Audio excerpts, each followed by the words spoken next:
Assalamu alaikum dear students, I am Nasir Abbas and I am going to have discussion with about the MCQs of English, a full course. MCQs number 10 is, last night I studied dash unique article about the political turmoil in Pakistan. Option A, B, N, C, the, and option D is 0 articles.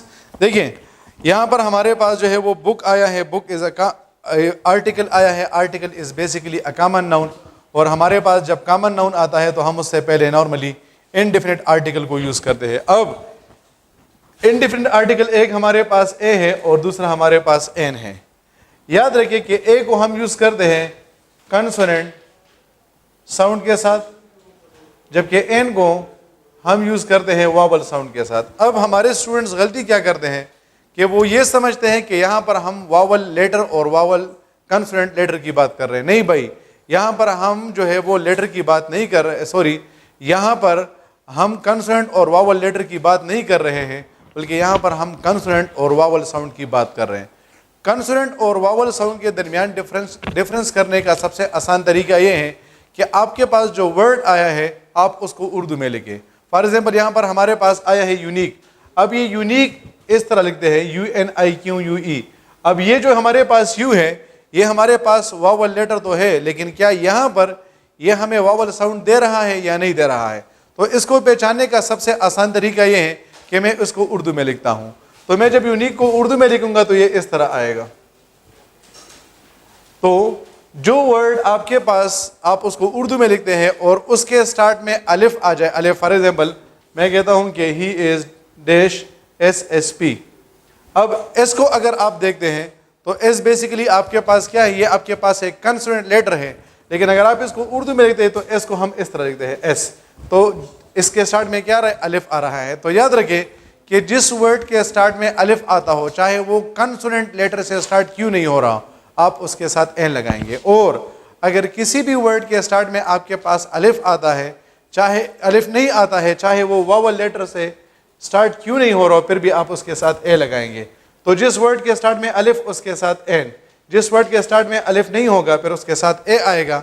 जिस तरह हमने unique को हमने उर्दू में लिखा तो you आ रहा था, तो यू को जब ये आता है अलिफ नहीं आता, इस वजह से यहाँ पर क्या आएगा, अ आएगा। तो option A is the right one. Last night I studied a unique article about the political turmoil in Pakistan. Turmoil का मतलब होता है कि जब हालात साजगार नहीं होते। MCQs number 20, they say she has completed the task. They say she has completed the task. ये हमारे पास क्या है, ये हमारे पास डायरेक्ट इनडायरेक्ट नरेशन है। डायरेक्ट इनडायरेक्ट नरेशन में जब हम किसी सेंटेंस को डायरेक्ट से इनडायरेक्ट नरेशन को चेंज करते हैं तो हम उसमें टेंसेस की चेंजेस करते हैं। लेकिन हमारे पास 3 सिचुएशंस ऐसे हैं कि जिसमें हम क्या करते हैं, जिसमें हम टेंस को चेंज नहीं करते हैं। 3 सिचुएशंस हमारे पास ऐसे हैं कि जब वो आपके पास डायरेक्ट नरेशन में आएंगे और आप उस सेंटेंस को इनडायरेक्ट नरेशन में चेंज करेंगे तो आप उसमें टेंस की चेंजेस नहीं करेंगे। पहले 2 का ताल्लुक जो है वो रिपोर्टिंग स्पीच के साथ है और लास्ट 1 का ताल्लुक जो है वो रिपोर्टेड स्पीच के साथ है। रिपोर्टिंग स्पीच सेंटेंस का वो हिस्सा होता है जो कि इन्वर्टेड कामा से बाहर होता है, जबकि रिपोर्टेड स्पीच सेंटेंस का वो हिस्सा होता है जो कि इन्वर्टेड कामास के अंदर होता है। अब याद रखें कि अगर रिपोर्टिंग स्पीच प्रेजेंट टेंस में हो या रिपोर्टिंग स्पीच फ्यूचर टेंस में हो, प्रेजेंट टेंस का मतलब ये कि उसमें first form of the verb आया है, फ्यूचर टेंस का मतलब ये कि उसमें विल आया है या शल आया है।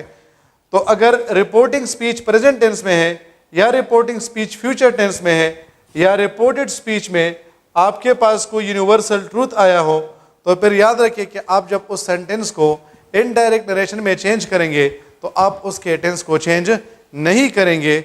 इस वजह से MCQs नंबर 20 में हमारे पास जो राइट ऑप्शन है that is option A. They say that she has completed the task. Option B क्यों गलत है? ऑप्शन बी इस वजह से गलत है क्योंकि यहाँ पर हमने टेंस को चेंज किया हुआ है और टेंस को हम तब चेंज करते हैं जब हमारे पास रिपोर्टिंग स्पीच पास्ट टेंस में होता, सॉरी पास्ट टेंस में होता है, तो तब हम टेंस को चेंज करते हैं। लेकिन चूंकि यहाँ पर रिपोर्टिंग स्पीच प्रेजेंट टेंस में है इस वजह से ये जो है चेंज नहीं होगा। ऑप्शन सी इस वजह से गलत है क्योंकि यहाँ पर हमने इसको हैज़ बीन में चेंज किया हुआ है। तो यहाँ पर दो गलतियाँ है। गलती नंबर 1 तो आपके पास ये है कि टेंस प्रेजेंट टेंस में तो टेंस चेंज नहीं होगा, और दूसरी गलती ये है कि प्रेजेंट परफेक्ट को प्रेजेंट परफेक्ट कंटिन्यूस टेंस में चेंज किया गया है, और रूल के मुताबिक प्रेजेंट परफेक्ट को हम चेंज करते हैं पास्ट परफेक्ट में। और ऑप्शन डी इस वजह से गलत है क्योंकि से को हमने चेंज किया हुआ है सेड में। तो याद रखिए कि आप रिपोर्टिंग स्पीच के टेंस को कभी भी चेंज नहीं कर सकते हैं। इस वजह से एमसीक्यूज नंबर 20 में जो राइट ऑप्शन है दैट इज ऑप्शन ए। फिर नेक्स्ट हमारे पास है MCQs number 30। We went to market in order to buy dash fruit. हमारे पास यहाँ पर एक क्वांटिफायर है सम और दूसरा हमारे पास है एनी। अब जब सेंटेंस पॉजिटिव होता है तो हम उसमें सम लगाते हैं, और जब सेंटेंस नेगेटिव होता है या इंट्रागेटिव होता है तो फिर हम उसमें एनी लगाते हैं। सम और एनी को हम काउंटेबल और अनकाउंटेबल नाउन दोनों के साथ यूज कर सकते हैं। इसके दरमियान डिफरेंस क्या है? डिफरेंस सिर्फ और सिर्फ ये है कि सम के बाद सम हमेशा पॉजिटिव सेंटेंस में आता है, जबकि एनी को हम नेगेटिव सेंटेंस में या इंट्रागेटिव सेंटेंस में यूज करते हैं। नेगेटिव सेंटेंस वो होता है जिसमें नॉट आ जाए, और इंट्रागेटिव सेंटेंस वो होता है जिसमें एंड में साइन ऑफ इंटरोगेशन आ जाए, या जिसको हम क्वेश्चन सेंटेंस भी कहते हैं। तो यहाँ पर हमारे पास है कि we went to market in order to buy dash fruit. अब ये पॉजिटिव सेंटेंस है, इस वजह से इसमें जो राइट ऑप्शन है that is option A, to buy some fruit. MCQs number 40। The decision was taken will be taken in dash third meeting. देखिए हमारे पास एडजेक्टिव ऑफ नंबर, आपके पास एडजेक्टिव के मुख्तलिफ टाइप्स होते हैं, उसमें हमारे पास एक टाइप है जिसको हम कहते हैं एडजेक्टिव ऑफ नंबर। अब ये एडजेक्टिव ऑफ नंबर हमारे पास दो हैं, एक को हम कहते हैं ऑर्डिनल्स और दूसरे को हम कहते हैं कार्डिनल्स। ऑर्डिनल्स को हम क्या करते हैं? इसको हम सीक्वेंस के लिए यूज करते हैं, या इसको हम ऑर्डर के लिए यूज करते हैं। ऑर्डर का यहाँ पर मतलब हुक्म नहीं है, बल्कि यहाँ पर इसका मतलब है तरतीब। जबकि ये जो कार्डिनल्स हमारे पास आते हैं, इसको हम क्या करते हैं? सिर्फ और सिर्फ क्वांटिटी शो करने के लिए क्या करते हैं? क्वांटिटी यानी नंबर शो करने के लिए यूज करते हैं। अब ऑर्डिनल्स हमारे पास है फर्स्ट, सेकंड, थर्ड। कार्डिनल्स हमारे पास है 1, 2, 3। तो फर्स्ट, सेकंड, थर्ड हमारे पास क्या है? ये हमारे पास बन गए हैं ऑर्डिनल्स, जबकि 1, 2, 3 हमारे पास बन गए हैं कार्डिनल्स। अब याद रखें कि जब भी आपके पास ऑर्डिनल आएगा आप हमेशा उससे पहले आर्टिकल द लगाते हैं। जब भी आपके पास ऑर्डिनल्स आएंगे ये ज़रूरी है कि आप हमेशा उससे पहले आर्टिकल द लगाएंगे, जबकि हमारे पास जब कार्डिनल्स आते हैं तो हम उससे पहले आर्टिकल द को यूज़ नहीं करते हैं। याद रखें, ऑर्डिनल से पहले हमेशा आर्टिकल द, और कार्डिनल से पहले हम क्या करते हैं? उससे पहले हम आर्टिकल द को यूज़ नहीं करते हैं। दूसरा पॉइंट ये समझे कि हमारे पास जब भी ऑर्डिनल आता है हम उसके बाद सिंगुलर नाउन लगाते हैं। सिंगुलर नाउन, मैं कहता हूँ कि it is the first time, मैं नहीं कहता कि it is the first times, और मैं कहूँगी he has done it 3 times. तो आपके पास सिवाय 1 के बाकी जो 2, 3, 4 इससे आगे जितना भी आएगा ये ज़रूरी है कि आप उसके बाद क्या करेंगे? आप उसके बाद जो है वो प्लूरल नाउन को यूज़ करेंगे। तो ऑर्डिनल्स के बाद सिंगुलर नाउन और कार्डिनल्स के बाद क्या आएगा? इसके बाद प्लूरल नाउन आएगा। अच्छा, एक और पॉइंट भी नोट करें कि ऑर्डिनल्स के हमारे पास 2 टाइप्स है, एक को हम कहते हैं डेफिनेट ऑर्डिनल्स और दूसरे को हम कहते हैं इनडेफिनेट। डेफिनेट का मतलब होता है कि जब हमें एग्जैक्ट पता होता है, और इनडेफिनेट का मतलब होता है कि जब हमें एग्जैक्ट पता नहीं होता। तो ये हमारे पास जो फर्स्ट, सेकंड, थर्ड है ये हमारे पास डेफिनेट है। ये जो हमारे पास नेक्स्ट आ जाए, लास्ट आ जाए, प्रीवियस आ जाए, कमिंग आ जाए, ये हमारे पास कौन से है? ये हमारे पास इनडेफिनेट ऑर्डिनल्स है। तो इतना याद रखें कि नेक्स्ट, लास्ट, प्रीवियस और कमिंग से पहले भी हमारे पास हमेशा क्या आएगा? इससे पहले भी हमेशा हमारे पास द आएगा। तो मैं कहता हूं कि we will discuss it in the next week. तो हमारे पास नेक्स्ट क्या है? ये हमारे पास इनडेफिनेट ऑर्डिनल्स हैं, इस वजह से इसके साथ भी आर्टिकल द आता है। अब चूंकि यहाँ पर हमारे पास आया है 3 टाइम्स, तो थर्ड हमारे पास क्या बन जाएगा? ये हमारे पास बन जाएगा ऑर्डिनल्स। इस वजह से इसमें जो राइट ऑप्शन है दैट इज ऑप्शन सी। फिर नेक्स्ट हमारे पास है MCQs number 50। Dash of frogs is swimming in the stream. अच्छा, हमारे पास जो है वो ऑप्शंस कौन कौन से हैं? हमारे पास है स्वाम, तो हमारे पास जो बीज का ग्रुप होता है, बीज उसका जो ग्रुप होता है हम उसे क्या कहते हैं? हम उसे कहते हैं स्वाम। फिर नेक्स्ट हमारे पास है क्रू, तो क्रू हमारे पास सेलर्स का ग्रुप होता है जिसको हम सिया कहते हैं।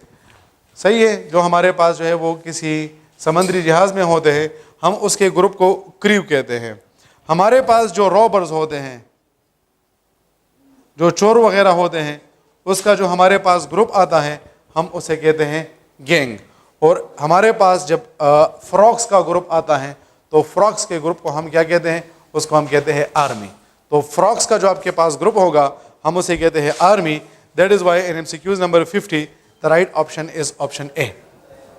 MCQs number 60, any of the dash में सर्व द रिक्वायर्ड पर्पस। देखिए आपके पास जब एनी आ जाए, आपके पास नन आ जाए, ईच आ जाए, एवरी आ जाए, आइदर आ जाए और नाइदर आ जाए, ये आपके पास 6 वर्ड्स अपने, और यहां पर एक और वर्ड लिखते हैं 1। अगर एनी आ जाए, नन आ जाए, ईच आ जाए, एवरी आ जाए, आइदर आ जाए, नाइदर आ जाए और 1 आ जाए, और इसके बाद दूसरा जो वर्ड आया है वो है आपके पास ऑफ। क्या है? ऑफ है।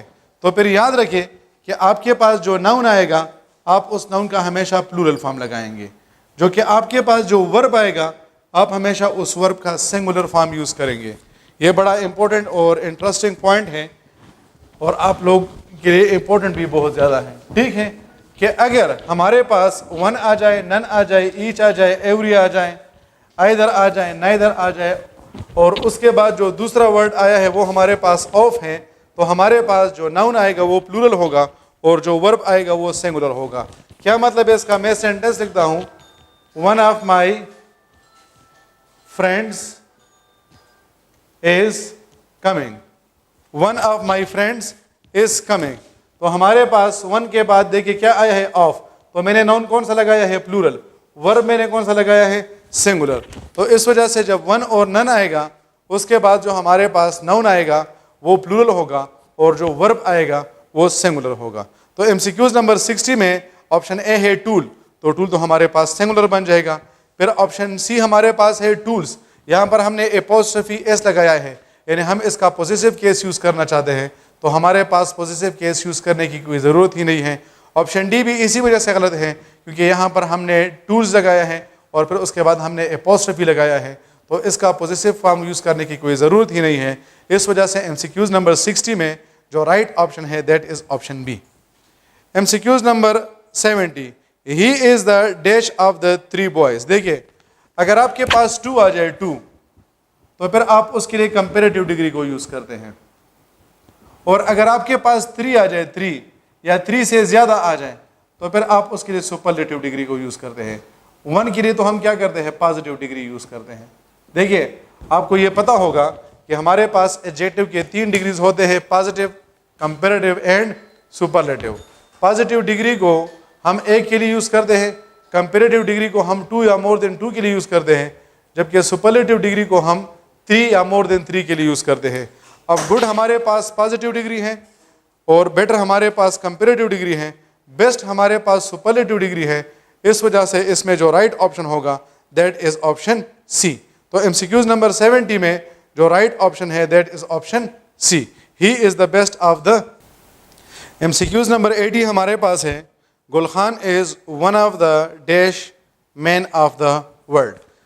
यहाँ पर हमने कहा कि हमारे पास एडजेक्टिव के 3 डिग्रीज होते हैं, positive degree, comparative degree and superlative degree. हम जब कंपेरेटिव डिग्री बनाते हैं तो 2 तरीक़ों से बनाते हैं, या तो हम उसके साथ ER लगाते हैं या हम उससे पहले मोर लगाते हैं।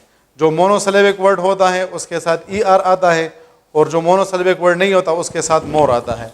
इसी तरह हम जब इसकी सुपरलेटिव डिग्री बनाते हैं तो या तो उसके साथ EST लगाते हैं या उसके साथ क्या करते हैं? मोस्ट लगाते हैं। क्या करते हैं?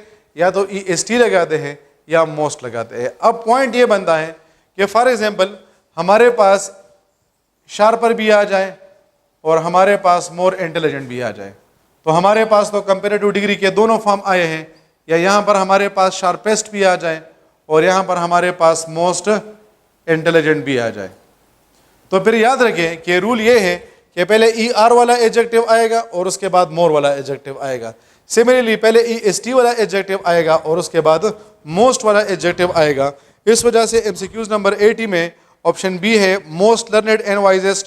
तो पहले हमने मोस्ट लगाया है, जबकि रूल के मुताबिक पहले हमने EST लगाना है। ऑप्शन सी गलत है। क्यों गलत है? याद रखें कि अगर यहां पर कंपेरेटिव है, दरमियान में एंड आया है, ठीक है, तो अगर एंड से पहले कंपेरेटिव डिग्री है तो उसके बाद भी कंपेरेटिव डिग्री होगा। अगर एंड से पहले सुपरलेटिव डिग्री है तो उसके बाद भी सुपरलेटिव डिग्री होगा। आप इस तरह नहीं कर सकते कि यहां पर कंपेरेटिव और यहां पर सुपरलेटिव, या यहां पर सुपरलेटिव और यहां पर कंपेरेटिव। नहीं, या तो दोनों कंपेरेटिव होंगे या दोनों सुपरलेटिव होंगे। तो ऑप्शन सी में हमने एक पहले कंपेरेटिव लगाया है और उसके बाद सुपरलेटिव लगाया है। ऑप्शन डी में पहले हमने सुपरलेटिव लगाया है और उसके बाद हमने कंपेरेटिव लगाया है।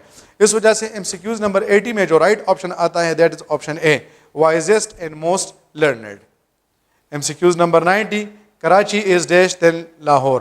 पहला पॉइंट तो ये है कि जब देन आएगा देन, तो देन से पहले आप क्या लगाएंगे? कंपेरेटिव डिग्री लगाएंगे। अब यहां पर कंपेरेटिव एडजेक्टिव हमारे पास दो है, एक हमारे पास है फार्दर और एक हमारे पास है फर्दर। फार्दर को हम यूज करते हैं डिस्टेंस के लिए, जबकि फर्दर को हम यूज करते हैं एडिशनल इंफॉर्मेशन के लिए। ये जो FARTHER है, ए वाला फार्दर है, इसको हम यूज करते हैं डिस्टेंस के लिए, और ये जो FU वाला फर्दर है, यू वाला, इसको हम यूज करते हैं एडिशनल इंफॉर्मेशन के लिए। For example, he provided me further information about noun, उसने मुझे नाउन के बारे में फर्दर इंफॉर्मेशन प्रोवाइड किया। वी डिस्कस्ड फर्दर इशूज, हमने और एडिशनल इशूज को भी डिस्कस किया। लेकिन चूंकि यहाँ पर हम डिस्टेंस की बात कर रहे हैं कि कराची दूर है या लाहौर दूर है, इस वजह से इसमें जो राइट ऑप्शन है that is option B, that is farther, FARTHER। Option D इस वजह से गलत है क्योंकि वो FURTHER वाला फर्दर है। MCQs number 100, he did not dash at the spot and time. जब हमारे पास डिड आता है, हमारे सोसाइटी में एक बड़ा कॉमन मिस्टेक है कि हम डिड के बाद क्या करते हैं? Second form of the verb लगाते हैं। नहीं, याद रखिए कि जब भी डिड आएगा उसके बाद वर्ब का फर्स्ट फॉर्म आएगा और आप उसके साथ एस या ES, ING या ED वगैरह को यूज नहीं कर सकते हैं। तो इसका मतलब ये है कि जब भी डिड आएगा उसके बाद हमेशा first form of the verb आएगा। इस वजह से ऑप्शन बी क्यों गलत है? क्योंकि यहाँ पर अराइव्स आया है, हमने वर्ब के साथ एस लगाया है। ऑप्शन सी इस वजह से गलत है क्योंकि हमने second form of the verb लगाया है, अराइव्ड। ऑप्शन सी इस वजह से गलत है क्योंकि हमने ING फॉर्म लगाया है, अराइविंग। तो हमारे पास एक ही ऑप्शन रह जाता है, that is option A, he did not arrive at the spot and time. MCQs number 110, what kind of dash are you? A and the. ये जब व्हाट काइंड आ जाए ना, व्हाट काइंड, तो उसके बाद जो नाउन आता है हम उसके साथ आर्टिकल को यूज नहीं करते हैं। अगर आपके पास व्हाट काइंड आ जाए और उसके बाद आपके पास जो नाउन आता है उस नाउन के साथ हम आर्टिकल को यूज नहीं करते हैं, तो जब हम ए एंड द इन तीनों आर्टिकल्स में से किसी को भी यूज नहीं करते हैं तो हम उसे क्या कहते हैं? हम उसे कहते हैं जीरो आर्टिकल्स। तो इस वजह से एमसीक्यूज नंबर 110 में राइट ऑप्शन होगा option D. 120, the teacher was angry dash the students. Angry के बाद विद आता है, एंग्री के बाद क्या आता है? विद आता है। ये आपके पास फ्रेजल वर्ब है, एंग्री विद। तो इस वजह से एमसीक्यूज नंबर 120 में राइट ऑप्शन होगा option C, the teacher was angry with the students. MCQs number 130, no one can deny her affection dash her children. तो अफेक्शन के बाद भी हमेशा क्या आता है? उसके बाद हमेशा हर आता है, सॉरी फॉर आता है। तो इस वजह से no one can deny her affection for her children. आप लोग जो है वो नॉर्मली टू लगाते हैं या विद लगाते हैं या बाय लगाते हैं, ये गलत होगा क्योंकि अफेक्शन के बाद हमेशा फॉर आता है। फिर हमारे पास है MCQs number 140, now we have no choice but to appeal the supreme court. Appeal के बाद टू आता है, appeal to the supreme court. जब आपके पास अपील आएगा तो आप उसके बाद क्या करेंगे? आप उसके बाद जो है वो टू लगाएंगे। फिर है MCQs number 150, after much discussion they arrived at a conclusion. Arrived at a conclusion, ये हमारे पास क्या है? ये हमारे पास फ्रेजल वर्ब है। फ्रेजल वर्ब आप लोगों के लिए बहुत ज़्यादा इंपॉर्टेंट है, सही है? तो आप इस तरह करें, most commonly used phrasal verbs, most commonly used phrasal verbs. आप इसको जो है वो गूगल में सर्च करें, आपको तकरीबन 150 से लेकर 200 के दरमियान फ्रेजल वर्ब मिल जाएंगे। अब आप लोग गलती क्या करते हैं कि आप उसको रट्टा लगाने की कोशिश इस तरह करते हैं, for example surrender to, surrender to, surrender to, आप उसको 50 दफ़ा बोलते हैं। नहीं, इससे वैसे भी आपके दिमाग पे प्रेशर बढ़ जाता है। यार आपके पास 200 वर्ड्स हैं, जिस तरह आप किसी स्टोरी को रीड करते हैं ना, आप उसको रीड करें और बस बात ख़त्म। आपने उसको पढ़ लिया, फिर एक हफ्ते बाद आप उसको दोबारा से उठा लें तो 5 या 10 मिनट में आप उसको इजीली रिपीट कर सकते हैं। तो फिर इसमें यही कमाल होता है कि जब आपके पास पेपर में क्वेश्चन आएगा तो आपका जहन खुद ब खुद क्लिक करेगा कि हाँ वहाँ पर ये पॉइंट आया था, और उस तरह आप जो है वो सही वाला जो प्रीपोजिशन है वो यूज़ कर लेंगे। तो 150 में राइट ऑप्शन होगा option A. 160 whenever I come I see you busy with work, see you busy with work। Normally आप लोग इसके बाद एट या इन लगाते हैं या ऑन लगाते हैं कि busy in work, busy at work, busy on work, ये गलत होगा, क्योंकि वर्क के साथ हम क्या करते हैं, उसके जब बिजी आ जाए तो उससे पहले जो है वो विद आता है। सो whenever I come I see you busy with work। MCQs number 170 एलेक्रिटी। एलेक्रिटी का मतलब होता है चालाकी, तेज़ी। तो ब्रिस्कनेस का मतलब क्या होता है, तेज़, चलता पुरता। स्प्राइटलेसनेस, ये जो आपके पास शीप के बच्चे होते हैं वो भी क्या होते हैं, वो भी बड़े जंप वगैरह लगाते हैं, तो वो भी बड़े तेज़ होते हैं। और शार्पनेस का वैसे भी मतलब होता है तेज़। तो MCQs नंबर 170 का राइट ऑप्शन होगा ऑप्शन डी, आल। तो एलेक्रिटी का ये जो तीनों मीनिंग हमने लिखे हैं ये तीनों आपके पास ठीक हैं। फिर है MCQs number 180, the synonym of enlighten is. Enlighten का मतलब होता है किसी चीज़ को रोशन करना। इरिडिएट, इरिडिएट का मतलब होता है किसी चीज़ को वाज़ेह करना। मेक अंडरस्टैंड, कोई चीज़ समझाना। एलुसिडेट का मतलब होता है तफसील प्रोवाइड करना। इस वजह से MCQs नंबर 180 में भी राइट ऑप्शन होगा ऑल ऑफ दिस। 190 गलोर मीन्स, गलोर का मतलब होता है बहुत ज़्यादा तादाद में। इन ग्रेट नंबर्स, बहुत ज़्यादा तादाद में। एबंडेंट, जब कोई चीज़ ज़्यादा होती है। अबाउंडिंग, जब कोई चीज़ वाफिर मिकदार में होती है। इस वजह से MCQs नंबर 190 में राइट ऑप्शन होगा ऑप्शन डी। और लास्ट हमारे पास MCQs है 200। जुबिलेंट का मतलब होता है बहुत ज़्यादा खुश होना। डिलाइटेड का मतलब भी होता है बहुत ज़्यादा खुश होना। कॉक अहूप, इसका मतलब भी होता है बहुत ज़्यादा खुश होना। और ग्लीसम का भी मतलब होता है बहुत ज़्यादा खुश होना। तो इस वजह से लास्ट MCQs 200 में भी हमारे पास जो राइट ऑप्शन है that is option D. So option D is the right one. Thank you very much, dear students.